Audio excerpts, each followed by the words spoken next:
Hello my dear, good morning. उम्मीद है आप लोग अच्छे होंगे, बहुत अच्छे होंगे और आपकी तैयारी भी बेहतर चल रही होगी। चूंकि आपके एग्जाम बिल्कुल नजदीक धीरे धीरे धीरे एक एक दिन कम हो रहा है, तो निश्चित रूप से आपकी तैयारी भी बिल्कुल प्रतिबद्ध तरीके से चल रही होगी। इसी उम्मीद के साथ मैं आज फिर आपके लिए हाजिर हूं माय डियर। प्रतिष्ठा क्लासेस में बिल्कुल फ्री क्लासेस चल रही है, पूरा का पूरा इसका लाभ उठाइए आप। मैथमेटिक्स चल रही है, रीजनिंग चल रही है और आपका जीएस से संबंधित जो पार्ट है वो सबके सब चल रहे हैं और विशेषज्ञों के द्वारा चल रहे हैं।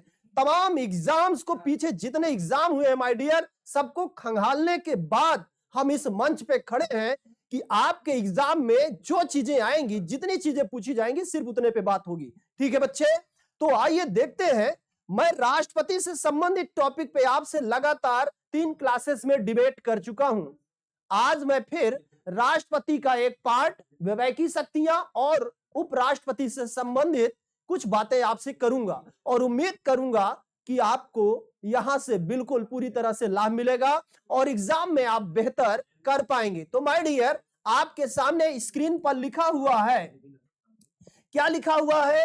राष्ट्रपति की वैवेकीय शक्तियां, यानी राष्ट्रपति अपने विवेक का इस्तेमाल अपने पावर में कहां करता है। तो मैं आपको एक बात बता दूं मेरे प्यारे भाई, 53 में क्या कहा गया है? आर्टिकल 53 में, अनुच्छेद 53 में कहा गया है कि जो राष्ट्रपति होगा वो कार्यपालिका का प्रमुख होगा। जो राष्ट्रपति होगा वो कार्यपालिका का प्रमुख होगा, यानी कार्यपालिका की जो भी कार्रवाई की जाएगी वो सभी राष्ट्रपति महोदय के नाम से की जाएगी। समझ में आ रही है बात? फिर माय डियर आगे बढ़ते हैं, आगे बढ़ते हैं। तो एक 74 है, आर्टिकल 74। आर्टिकल 74 के तहत, आर्टिकल 74 के तहत, अनुच्छेद 74 के तहत माय डियर, राष्ट्रपति महोदय के लिए एक मंत्रि परिषद का गठन किया गया। मंत्रि परिषद का गठन किया गया और ये जो मंत्रि परिषद होता है माय डियर, इस मंत्रि परिषद का जो मुखिया होता है, प्रधान होता है, वो होता है प्रधानमंत्री। कौन होता है? तो प्रधानमंत्री होता है। ध्यान से समझिए बात को, ठीक है ना। एक शब्द आता है मंत्रिमंडल और मंत्रिपरिषद। कई बार आप कंफ्यूज होते हैं कि व्हाट इज डिफरेंस बिटवीन मंत्रि परिषद और मंत्रिमंडल। तो मैं आपको बता दूं बहुत ही इजी तरीके से माय डियर कि मंत्रि परिषद जो होता है वो थोड़ा ब्रॉड होता है। इसमें कई तरह के मिनिस्टर समाहित हो जाते हैं, जैसे कैबिनेट मिनिस्टर, राज्य मंत्री, उप मंत्री, यानी हर तरह के मंत्री को समाहित करने वाला यह शब्द है माय डियर मंत्रि परिषद। लेकिन जो मंत्रिमंडल होता है माय डियर, मंत्रिमंडल जो होता है, मंत्रिमंडल जो होता है, उसमें सिर्फ एक ही तरह के लोग आ पाते हैं, वो कैबिनेट मिनिस्टर। जितने भी कैबिनेट मिनिस्टर होते हैं माय डियर, कैबिनेट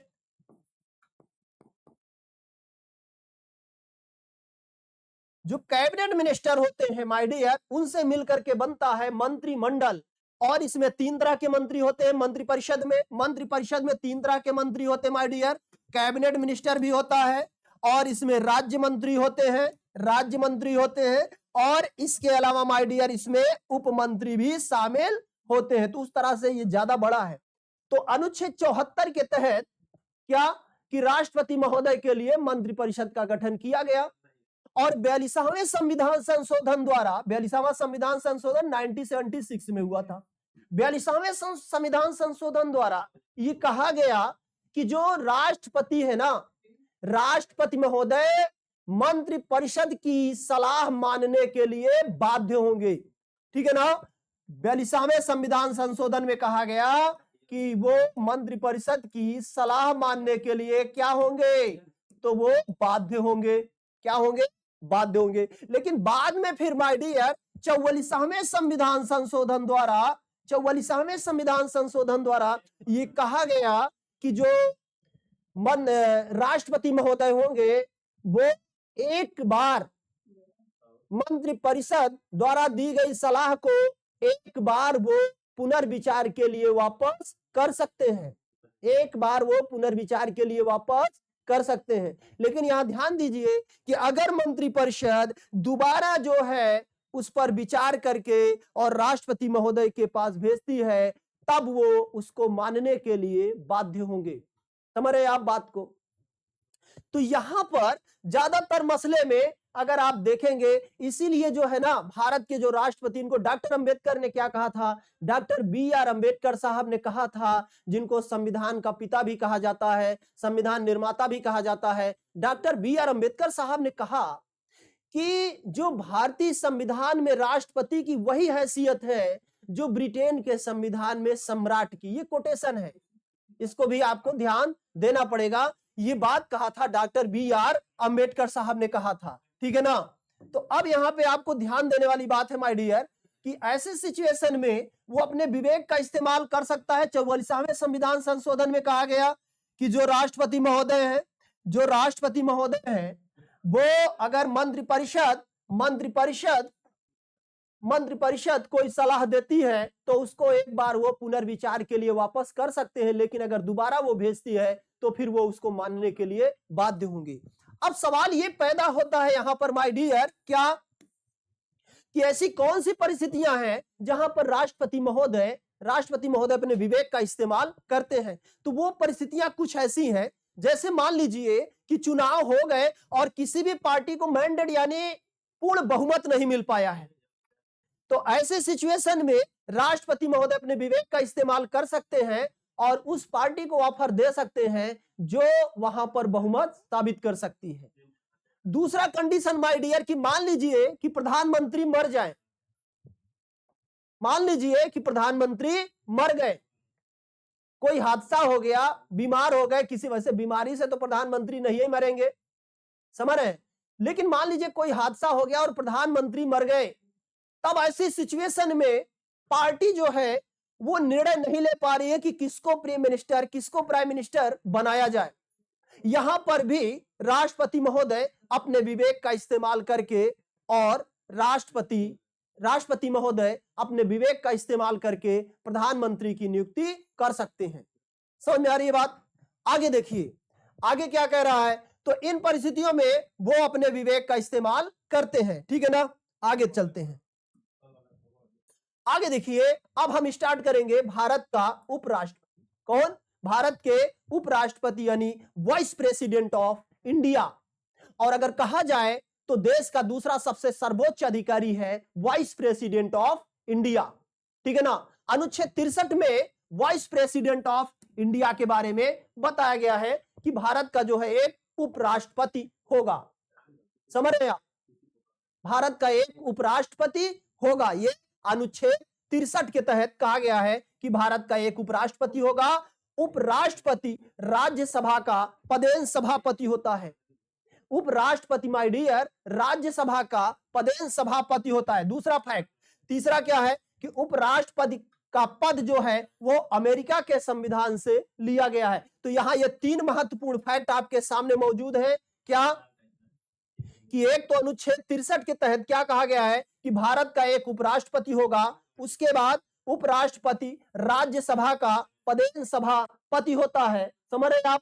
तीसरा, उपराष्ट्रपति का पद वो अमेरिका के संविधान से लिया गया है। कहां से लिया गया है? तो वो अमेरिका के संविधान से लिया गया है। समझ रहे हैं? एक फैक्ट यहां पे और महत्वपूर्ण आपको समझना पड़ेगा माय डियर, वो ये कि जो उपराष्ट्रपति महोदय होते हैं,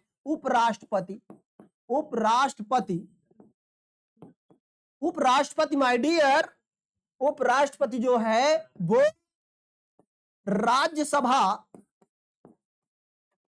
राज्यसभा के सदस्य नहीं होते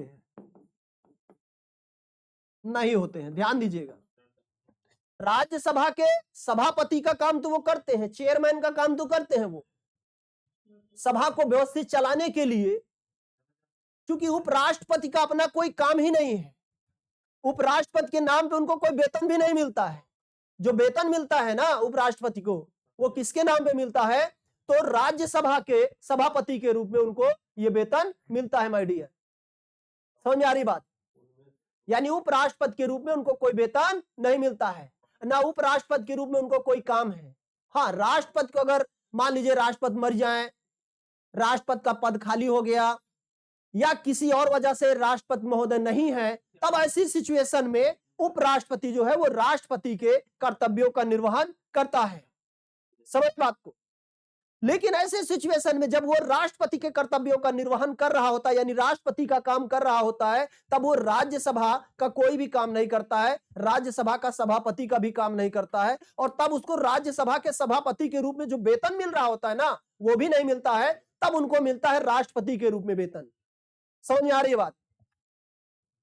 आगे बढ़ते हैं तो एक बार फिर से देखिए, क्या अनुच्छेद 63 के तहत भारत का एक उपराष्ट्रपति होगा। दूसरा फैक्ट है कि उपराष्ट्रपति राज्यसभा का पदेन सभापति होगा। और तीसरा फैक्ट है कि उपराष्ट्रपति का जो पद है वो अमेरिका के संविधान से लिया गया है। और एक फैक्ट यहां पे और मौजूद है माय डियर, कि उपराष्ट्रपति राज्यसभा का सदस्य नहीं होता है। ध्यान से समझिएगा, उपराष्ट्रपति राज्यसभा का सदस्य नहीं होता है। कई बार ये एग्जाम में पूछा गया है और बच्चे यहां फंस जाते हैं। ठीक है, उनको लगता है कि वो राज्यसभा के चेयरमैन हैं, राज्यसभा के सभापति हैं, तो राज्यसभा के सदस्य क्यों नहीं होंगे। तो ऐसे तुक्का मारने से आपको बचना है, एग्जैक्ट जानकारी लेकर के एग्जाम में जाना है माय डियर। समझ में आ रहा है? तो वो राज्यसभा के सदस्य नहीं होते हैं। ठीक है, आगे देखिए, उपराष्ट्रपति की योग्यता यानी qualification of the vice president 66(3) में इनके क्वालिफिकेशन के बारे में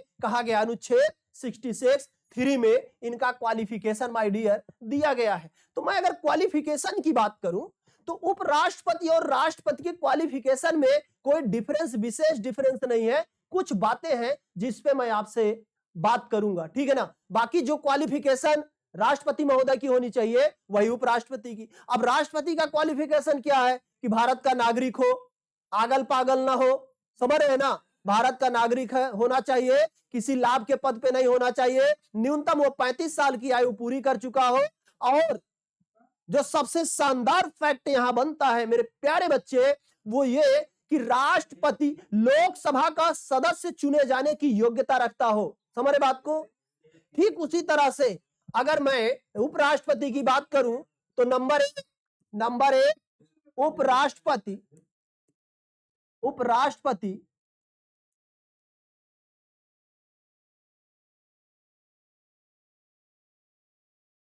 भारत का नागरिक हो, भारत का नागरिक। पहला क्वालिफिकेशन क्या है माय डियर, कि वो भारत का नागरिक हो। क्या हो? भारत का नागरिक होना चाहिए।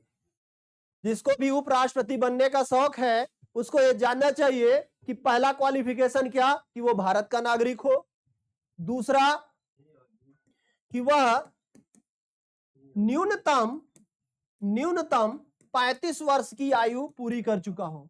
35 वर्ष की आयु पूरी कर चुका हो। यही बात राष्ट्रपति के ऊपर भी लागू होती है और यही बात उपराष्ट्रपति के ऊपर भी लागू होती है। कई बच्चे यहां कंफ्यूज हो जाते हैं कि 30 साल नहीं होता है। 30 साल तो राज्यसभा के सदस्यों के लिए है और लोकसभा के सदस्यों के लिए जो है वो 25 साल है और राज्यसभा के सदस्यों के लिए 30 साल है। समझ रहे बात को? लेकिन राष्ट्रपति और उपराष्ट्रपति के लिए न्यूनतम आयु का जो क्राइटेरिया रखा गया माय डियर, वो 35 यानी कम से कम 35 साल के होने चाहिए। समझ रहे बात को? आगे देखिए और क्या कह रहा है कि जो उपराष्ट्रपति होंगे, उपराष्ट्रपति महोदय, जो यहां पे राष्ट्रपति और उपराष्ट्रपति से अलग कर रहा है एक नियम, वो क्या है कि उपराष्ट्रपति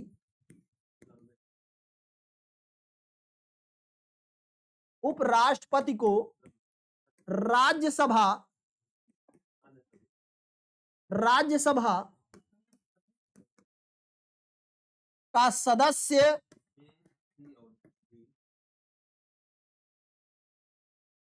चुने जाने की योग्यता रखता हो। भाई साहब आप लोग थोड़ा आराम से बात करिए, योग्यता रखता हो। क्या? उपराष्ट्रपति राज्यसभा का सदस्य चुने जाने की योग्यता रखता हो। समझ रहे बात को? और जो राष्ट्रपति होता है वो लोकसभा का सदस्य चुने जाने की योग्यता रखता है, तभी वो राष्ट्रपति बन सकता है। और उपराष्ट्रपति के लिए क्या है कि वो राज्यसभा का सदस्य चुने जाने की योग्यता रखता हो। ठीक है ना? आगे बढ़ते हैं। क्या है, उपराष्ट्रपति का निर्वाचन। उपराष्ट्रपति का निर्वाचन माय डियर 66(1) में दिया गया है, आर्टिकल 66(1). अब देखिए यहां पर इसके निर्वाचन में भी बहुत कमाल के तथ्य हैं, जहां पर आप देखेंगे, थोड़ा कंपैरिजन करिए कि उपराष्ट्रपति जो राष्ट्रपति महोदय थे, राष्ट्रपति महोदय का निर्वाचक मंडल किन किन लोगों से मिलकर बनता था। तो आपको पता होना चाहिए कि लोकसभा, राज्यसभा और माय डियर राज्यों की विधानसभाएं और इसके अलावा दिल्ली और पुडुचेरी की विधानसभा, ठीक है ना। देखिए, लोकसभा के निर्वाचित सदस्य, राज्यसभा के निर्वाचित सदस्य और राज्यों की जो विधानसभाएं हैं उनके निर्वाचित सदस्य, ठीक है ना। और इसके साथ साथ बाद में जोड़ दिया गया दिल्ली और पुडुचेरी की जो विधानसभाएं हैं उनके निर्वाचित सदस्य। यानी member, there are 2 types of member in this house. मतलब इन सदन में 2 तरह के सदस्य होते हैं। कैसे? एक जो जनता द्वारा चुन के आते हैं माय डियर, और दूसरे लोग जो कृपा से आते हैं, जिनको बोलते हैं मनोनीत करना, जिसमें राष्ट्रपति लोकसभा में 2 लोगों को मनोनीत करता था और राज्यसभा में 12 लोगों। तो वो मनोनीत करने वाले लोग, जिनको राष्ट्रपति महोदय मनोनीत करते हैं, वो लोग चुनाव में भाग नहीं लेते, राष्ट्रपति के चुनाव में भाग नहीं लेते। तो ये तो राष्ट्रपति महोदय का जो है निर्वाचक मंडल हो गया, इतने लोगों से मिलकर बनता है ना। लोकसभा के निर्वाचित सदस्य, राज्यसभा के निर्वाचित सदस्य, विधानसभाओं जो राज्यों की विधानसभाएं हैं उनके निर्वाचित सदस्य, और इसके अलावा दिल्ली और पुडुचेरी के जो विधायक हैं, वो जो निर्वाचित हुए हैं, वो लोग भी राष्ट्रपति महोदय को वोटिंग करते हैं, ठीक है ना। अब आगे देखिए आप, लेकिन जो उपराष्ट्रपति महोदय के निर्वाचक मंडल है वो थोड़ा सा भिन्न है। क्या है, आइए उस पर हम बात करते हैं और कोशिश करते हैं आपको समझाने की। क्या कि जो उपराष्ट्रपति महोदय है माय डियर, बहुत इजी है। क्या? जो लोकसभा है, लोकसभा और राज्यसभा, लोकसभा और राज्यसभा के अलावा विधानसभा के लोग और विधान परिषद के लोग उपराष्ट्रपति महोदय के चुनाव में भाग नहीं लेते हैं। कौन कौन लोग? राज्यों की जो विधानसभाएं हैं उनके लोग, वो किसी तरह के भी हो, चाहे मनोनीत हो चाहे वो निर्वाचित हो, समझ रहे बात को। और विधान परिषद होती है राज्यों में, कुछ राज्यों में विधान परिषद है, ठीक है ना। इनके जो सदस्य होते हैं ये उपराष्ट्रपति महोदय के चुनाव में भाग नहीं लेते हैं। समझ में आ रही बात? कौन कौन लोग भाग लेते हैं? तो लोकसभा और राज्यसभा के सभी सदस्य, ध्यान दीजिए यहां पे, लोकसभा और राज्यसभा के सभी सदस्य, मतलब चाहे वो निर्वाचित हो चाहे मनोनीत हो, ये सारे के सारे लोग उपराष्ट्रपति महोदय के चुनाव में भाग लेते हैं। तो दोनों में डिफरेंस आपको समझ में आ रहा होगा। एक तरफ राष्ट्रपति महोदय दिखाई दे रहे हैं, आप इधर देखिए, ये राष्ट्रपति महोदय के निर्वाचक मंडल है। फिर से एक बार आप रिवीजन कर लीजिए अच्छे से और सेट कर लीजिए दिमाग में, ताकि एग्जाम में एक भी क्वेश्चन ना जाए और बेटा सीधा जो है वर्दी पहन के निकलो वहां से। समझ रहे हो बात को? ठीक है ना, सीधा जो है एग्जाम के बाद वर्दी चढ़ जाए ऊपर। इसलिए पूरी कोशिश कर रहा हूं कि आपका एग्जाम में कोई गलती ना हो। तो इसको रिवीजन भी आप कर सकते हैं। तो देखिए, उधर राष्ट्रपति है, इधर उपराष्ट्रपति है। तो राष्ट्रपति वाले में ज्यादा टिटिम्मा आपको दिखाई दे रहा है, क्योंकि उसमें राज्य विधानसभाओं के लोग भी शामिल हैं, निर्वाचित लोग। लेकिन उपराष्ट्रपति महोदय के जो निर्वाचन मंडल है उसमें केवल लोकसभा और राज्यसभा, निम्न सदन उच्च सदन, है ना। राज्यसभा को बोलते हैं उच्च सदन और लोकसभा को बोलते हैं हाउस ऑफ पीपल, यानी निम्न सदन। लोकप्रिय सदन भी कहा जाता है लोकसभा को, लोकप्रिय सदन, निम्न सदन, हाउस ऑफ पीपल। और राज्यसभा को बोला जाता है उच्च सदन। क्या बोला जाता है? उच्च सदन, ठीक है ना। तो ये लोकसभा और राज्यसभा के सभी सदस्य, चाहे वो निर्वाचित हो या फिर मनोनीत हो, ये सारे के सारे मिलकर के उपराष्ट्रपति महोदय का चुनाव करते हैं।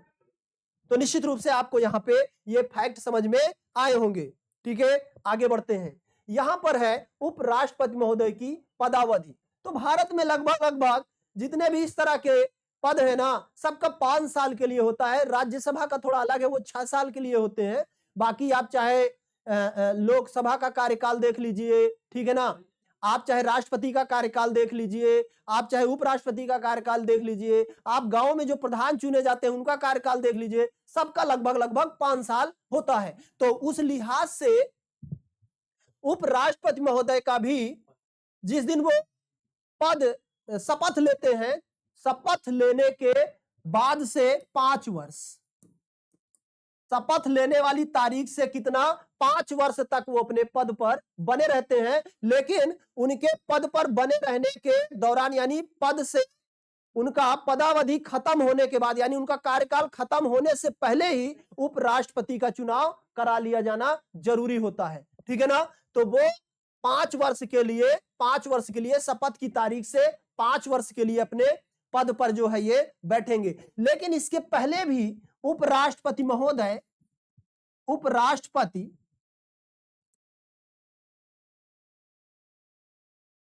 इसके पहले भी उपराष्ट्रपति राष्ट्रपति को अपना त्याग पत्र दे सकते हैं। राष्ट्रपति भी अपना त्याग पत्र किसको देते हैं? उपराष्ट्रपति को। और उपराष्ट्रपति अपना त्याग पत्र किसको देते हैं? राष्ट्रपति को। ये बढ़िया है, बहुत बढ़िया जुगाड़ है कि दोनों लोग एक दूसरे को अपना त्याग पत्र दे के अपना निपटा लेते हैं। लेकिन एक डिफरेंस है यहाँ पे, जब राष्ट्रपति जब अपना त्याग पत्र उपराष्ट्रपति को देते हैं, मान लीजिए कि उनको राष्ट्रपति के पद पे अब नहीं रहना है, उनका मूड खराब हो रहा है, समझ रहे, किसी बात से वो असहमत हो गए हैं, तो अब उनको राष्ट्रपति के पद पे नहीं रहना, तो जबरदस्ती कोई बांध के उनको थोड़ी बैठा सकता है। वो जब चाहे तब अपना इस्तीफा जो है वो उपराष्ट्रपति महोदय को सौंप देंगे। लेकिन यहाँ पे एक बिग पॉइंट है माय डियर, वो ये है कि जैसे ही राष्ट्रपति अपना इस्तीफा उपराष्ट्रपति को सौंपता है, उपराष्ट्रपति तत्काल इसकी सूचना लोकसभा अध्यक्ष को देना पड़ता है। समझ में आ रहा है? ये है, यही फर्क है इसमें। लेकिन उपराष्ट्रपति जब चाहे अपना इस्तीफा राष्ट्रपति महोदय को दे सकता है, लेकिन यहां पे इस तरह का कोई झंझट नहीं है कि किसको सूचना देना है। तो उपराष्ट्रपति जब चाहे राष्ट्रपति को अपना जो है त्याग पत्र यानी पद से हटने के लिए वो दे सकते हैं। समझ में आ रहा है बात?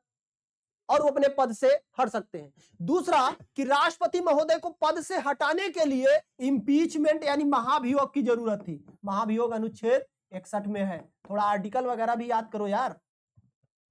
जो महाभियोग है ये राष्ट्रपति के ऊपर लगता है तो थोड़ा क्रिटिकल है, यानी महाभियोग का प्रोसेस समझ रहे ना, थोड़ा क्रिटिकल है, इतना आसान नहीं है। लेकिन राष्ट्रपति उपराष्ट्रपति को हटाने के लिए बहुत आसान है। तो उपराष्ट्रपति को हटाने के लिए यदि राज्यसभा उपराष्ट्रपति को हटाना चाहती है ना, राज्यसभा यदि उपराष्ट्रपति को हटाना चाहती है तो क्या करेगी कि टोटल उसके जितने सदस्य हैं उनके बहुमत से प्रस्ताव पारित कर दे, है ना। जितने भी राज्यसभा के सदस्य हैं वो अपने बहुमत से प्रस्ताव पारित कर दे माय डियर, और लोकसभा सहमति दे दे कि चलिए ठीक है हटा दीजिए। तो इतने प्रोसेस से ही उपराष्ट्रपति को उनके पद से हटाया जा सकता है। समझ रहे हैं ना? एक बात यहां पे आपको जानना जरूरी है कि राष्ट्रपति को पद से हटाने के लिए जो प्रस्ताव लाया जाता है सदन में, हाउस में, तो राष्ट्रपति महोदय को 14 दिन पहले उसकी सूचना देना जरूरी है। ठीक वही कंडीशन यहां भी है कि उपराष्ट्रपति को उनके पद से हटाने के लिए अगर आप कोई प्रस्ताव ला रहा है हाउस, तो माय डियर आपको पता होना चाहिए कि 14 दिन पहले उपराष्ट्रपति महोदय को भी सूचना देना जरूरी है। 14 दिन पहले उपराष्ट्रपति को भी सूचना देना जरूरी है कि भाई साहब तोहरे खिलाफ जो है हम लोग जो है प्रस्ताव लाने वाले हैं, अब तोहके ही कुर्सी छोड़ना पड़ेगा। तो उपराष्ट्रपति हो सकता है बेचारा सम्मान बचाने के लिए पहले खसक ले, ठीक है ना। इसीलिए बहुत सोच समझ करके संविधान निर्माताओं ने जो है ये प्रस्ताव लाया होगा और ये प्रावधान जो है संविधान में किया होगा। समझ रहे बात को? तो उपराष्ट्रपति को भी हटाने के लिए 14 दिन पहले जो है प्रस्ताव लाने से 14 दिन पहले सूचना देना जरूरी होता है, और राष्ट्रपति महोदय के बारे में भी यही बात लागू होती है। ठीक है ना। तो एक बार फिर से समझो कि शपथ वाली तारीख से वो 5 साल तक अपने पद पर रह सकते हैं, लेकिन इसके पहले भी राष्ट्रपति को वो अपना त्याग पत्र दे करके अपने पद से हट सकते हैं। और एक तरीका है कि राज्यसभा में जो सदस्य हैं वो सारे सदस्य अगर अपने साधारण बहुमत से प्रस्ताव पारित कर दें और लोकसभा कह दे कि भाई साहब ठीक है हटा दीजिए, तो इतनी बात से ही इनको जो है हटाया जा सकता है। लेकिन ऐसा प्रस्ताव लाने के 14 दिन पहले उपराष्ट्रपति महोदय को सूचना देना जरूरी है। तो माय डियर, आपको समझ में आई होगी ये बात। ठीक है ना। आगे देखिए, आगे क्या है, उपराष्ट्रपति का शपथ ये 69 में दिया गया है, आर्टिकल 69 में दिया गया है। अब यहां पर आप देखिए कि जब राष्ट्रपति महोदय शपथ लेते, मैं दोनों का कंपैरिजन भी कर रहा हूं तो आपको बात समझ में और अच्छी से आएगी। राष्ट्रपति महोदय अपना शपथ कहां लेते हैं, तो सुप्रीम कोर्ट के मुख्य न्यायाधीश के समक्ष। यदि वो नहीं है तो सुप्रीम कोर्ट का कोई भी वरिष्ठतम जज जो है वो राष्ट्रपति महोदय को शपथ दिला सकता है, और उनका शपथ जो है वो अनुच्छेद 60 में है, अनुसूची 3 में नहीं है माय डियर। ठीक उसी तरह से उपराष्ट्रपति भी अनुसूची 3 में नहीं है, इनका शपथ जो है वो 69 में है। और ये जो अपना शपथ लेंगे उपराष्ट्रपति महोदय, राष्ट्रपति महोदय के समक्ष अपना शपथ ग्रहण करेंगे। और राष्ट्रपति महोदय अगर किसी वजह से अस्वस्थ हैं या नहीं आ सकते हैं तो उनके वो जिस व्यक्ति को इसकी जो है जिम्मेदारी सौंप देंगे वो उपराष्ट्रपति महोदय को शपथ दिलाएगा। समझ आ रही बात। तो उपराष्ट्रपति जो है वो राष्ट्रपति महोदय के सामने शपथ लेता है, और राष्ट्रपति की अनुपस्थिति में राष्ट्रपति महोदय जिसको जो है ये जिम्मेदारी दे देंगे वो जो है उपराष्ट्रपति महोदय को जो है शपथ दिलवाएगा। ठीक है ना। आगे बढ़ते हैं। आगे देखो मेरे लल्ला, मेरे प्यारे बच्चे, वेतन एवं भत्ते। ठीक है ना। ये 97 आर्टिकल 97 में दिया गया है। ठीक है। तो यहां भी ये जानना जरूरी है कि जो राष्ट्रपति महोदय हैं उनको भी वेतन भत्ता कहां से मिलता है, तो भारत की संचित निधि से यानी कंसोलिडेटेड फंड ऑफ इंडिया से मिलता है। उपराष्ट्रपति महोदय का वेतन भी कहां से मिलता है, तो उसी संचित निधि से दिया जाता है। कहां से, संचित निधि से दिया जाता है। दूसरा कि पद के दौरान, पद पर जिस समय है तो उनके वेतन और भत्ते में कमी नहीं की जा सकती है। ठीक यही बात जो है वो राष्ट्रपति महोदय के ऊपर भी लागू होती है, वेतन और भत्ते में कमी नहीं हो सकती है। समझ रहे हैं, जब वो अपने पद पे होते हैं तो उनके वेतन और भत्ते में कमी नहीं की जा सकती है। समझ में आ रही है बात। ठीक है। एक बात यहां आपको जानना जरूरी है, वो बहुत ही बारीक बात, क्या कि उपराष्ट्रपति के रूप में उनको कोई वेतन नहीं मिलता है। समझ रहे बात को। राष्ट्रपति को तो राष्ट्रपति के रूप में वेतन मिलता है, लेकिन उपराष्ट्रपति को उपराष्ट्रपति के रूप में कोई वेतन नहीं मिलता है। उपराष्ट्रपति का जो वेतन होता है वो राज्यसभा के सभापति के रूप में मिलता है। राज्यसभा के सभापति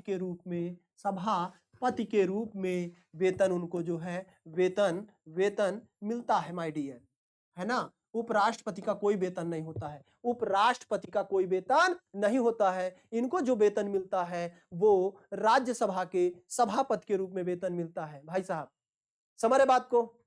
आगे देखते हैं,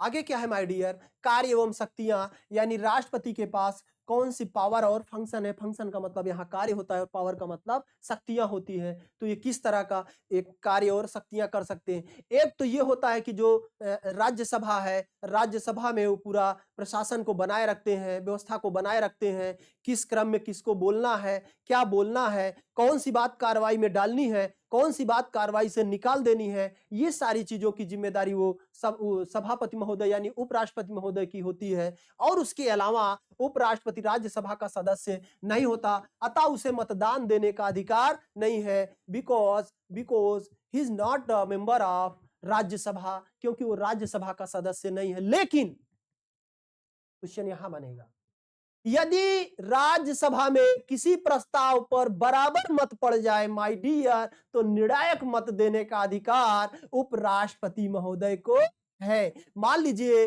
कि 100 लोग हैं, कितने लोग हैं? 100 लोग हैं, किसी प्रस्ताव पर 50-50 की संख्या में बट गए, तब ऐसे सिचुएशन में यही नहीं क्लियर होगा कि कौन सा पक्ष जो है यहाँ पर बहुमत हासिल कर रहा है। तो उस बहुमत को बनाने के लिए उपराष्ट्रपति महोदय यहाँ पर किसी एक पक्ष में जो है वो अपना वोट दे सकते हैं, यानी निर्णायक मत इसको बोलते हैं। तो वो निर्णायक मत यहाँ देने के लिए स्वतंत्र है। बाकायदा वैसे साधारण परिस्थितियों में उसको वोट डालने का राइट्स नहीं है। कहाँ? राज्यसभा में। ठीक है, नहीं तो दूसरा दिमाग आप लगा लेंगे। ठीक है, आगे देखिए।